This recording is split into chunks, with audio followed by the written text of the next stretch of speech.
Fargo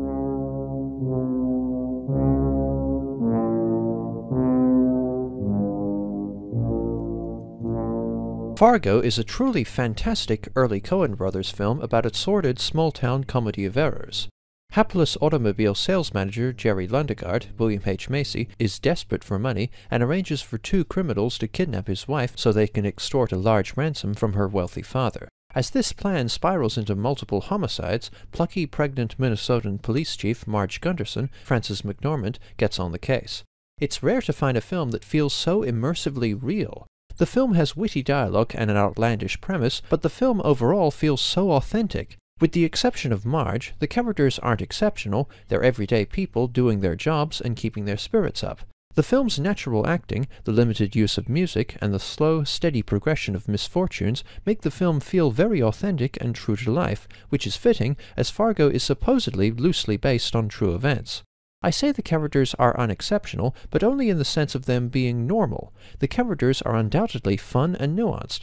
Jerry is a sniveling, unscrupulous money grubber, but as the plan keeps growing more complicated and people keep dying, you find yourself pitying him as he becomes more anxious and frazzled. Same with Carl, Steve Buscemi's character. He's a career criminal and killer, but he genuinely wants to connect with his partner Gare, Peter Stormare, and is emotionally and physically beaten up by the changing, increasingly out-of-control circumstances. Marge has a sweet, adoring relationship with her husband Norm, John Carroll Lynch, and a fun rapport with her police colleagues. I love Marge. She's a great protagonist. With a kind, sunny disposition, but also an indomitable spirit and keen intellect, Marge was rated the 33rd greatest film hero by the American Film Institute in 2003, and McDormand's bright, dedicated performance earned her the Best Actress Oscar in 1997. I really like Fargo's triple juxtaposition of the bleak setting, the seedy activities of the antagonists, and the small-town warmth, known as Minnesota nice, of the protagonist. The film also has some powerful cinematography, including this shot that almost looks like something out of Last Year at Marienbad. To me, Fargo feels almost like a snowier, more surreal, significantly better Blue Velvet, and without the unsettling gender politics.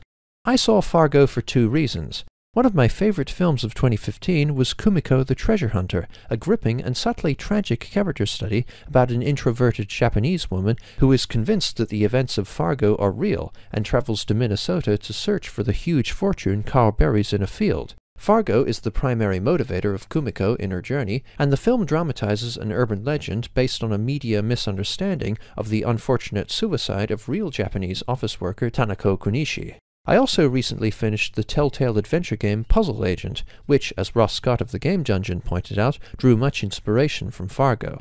Superbly paced and full of great characters and clever dialogue, Fargo, above all, has such a rarely matched level of realism to it, and earns 4.5 stars out of 5.